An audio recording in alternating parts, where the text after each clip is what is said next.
At the beginning of the movie, Roy wakes up to the same day over and over again, and right away, a trained killer attacks him in his apartment. This starting scene sets the mood for the whole movie by showing how good Roy is at fighting and how determined his pursuers are to catch him. Even though Roy tries very hard, he is dead and wakes up at the start of the same day.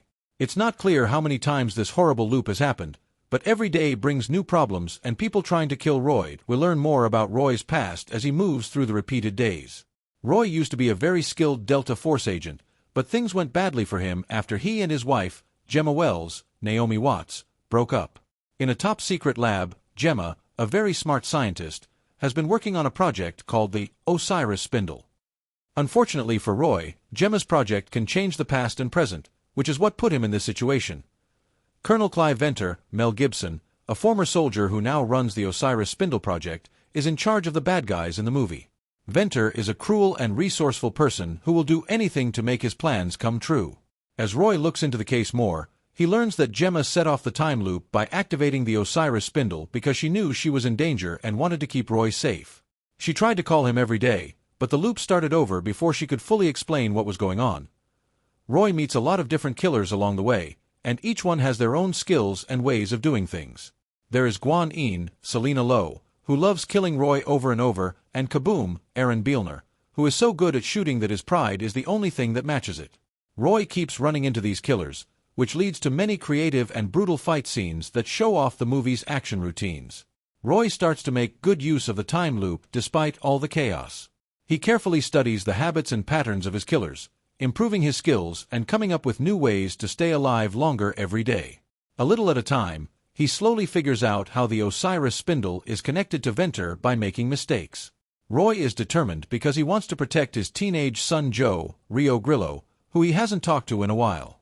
The time loop gives Roy a chance to get back in touch with Joe, repairing a relationship that had been damaged by Roy's troubled life. Roy's training with Daifeng, Michelle Yeoh, a martial arts master who helps him get better at fighting, is one of the best parts of the movie. This montage not only shows a big change in Roy's physical skills, but it also shows how much he has learned about how important it is to be patient and persistent. Roy's quest to break the loop is helped a great deal by Daifeng's lessons. Roy faces Venter and his goons more than once because each time he does so, he learns more about the time loop and gets closer to finding the truth. Venter really wants to be in charge and have all the power. He thinks that the Osiris Spindle can help him do that by changing time and reality itself.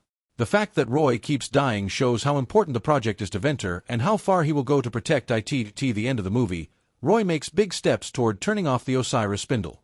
Roy comes up with a plan to break into the high-security lab and face Venter for good, using the knowledge and skills he has gained from doing things over and over again.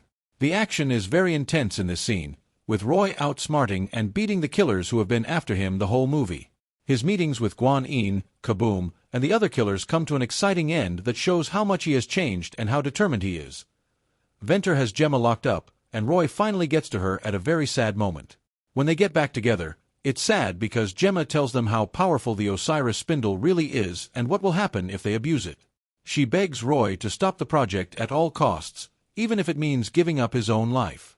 The movie is about love, redemption, and how far someone will go to protect their family. This emotional conversation shows these ideas. The end fight between Roy and Venter shows how strong Roy is and how he has found his new purpose in life. Roy is able to beat Venter and his forces by using the skills and information he has gained from doing things over and over again. Roy turns off the Osiris Spindle at the end of the time loop story, breaking free from the circle of death and repetition. When the movie ends, Roy wakes up to a new day, free from the time loop. Roy takes advantage of the chance for a fresh start at the end of the movie, which is both enjoyable and thought-provoking. After getting back in touch with Joe, he feels hopeful and determined about the future. Roy has changed after going through the time loop. It taught him the value of patience, love, and the chance to be forgiven. To sum up, this movie is an exciting and action-packed movie that mixes science fiction, dark humor, and intense fight scenes very well. Frank Grillo gives an amazing performance as Roy Pulver, a man who is stuck in a never-ending time loop and has to fight killers and find out about a dark plot. The movie is one of the best in the time loop genre because it explores time manipulation and has exciting action scenes and a touching story. In the end, this movie is a story about how people can grow as people, how powerful love can be, and how the human spirit can survive against all odds. Hey everyone, thanks so much for watching this video. If you enjoyed it, don't forget to hit that like, share and subscribe button to my channel to see more videos like this.